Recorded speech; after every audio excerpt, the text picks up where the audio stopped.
liturgical acts that teaches us spiritual lessons, no?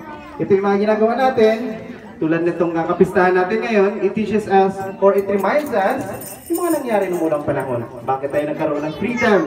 No? Bakit tayo nakatakas o nakalaya sa Egypt? No? Yung mga kwento na yun, nire-remind tayo ngayon para hindi natin isipin na tayo nabubuhay lamang dito para kumain, natulog, magtrabaho, tapos umuwi sa bahay, tulog na naman, kumain, butra. Hindi ganun. No? Si Amang Yahweh may purpose sa atin. Hindi lamang ganun. No? It's to praise Him, to honor Him, no? Pasalamatan siya sa kanyang kabutihan sa ating buhay. Lalo itong mga ginawa niyang kalikasan. Diba? Yan. And on behalf as well of the family in Taguig, kami po ay nagpapasalamat, no? Sa nag-invite po sa amin dito. Alam niyo po mga kapatid, yan lang po ang aming kasiyahan talaga, yung mga bisita sa mga kapatiran.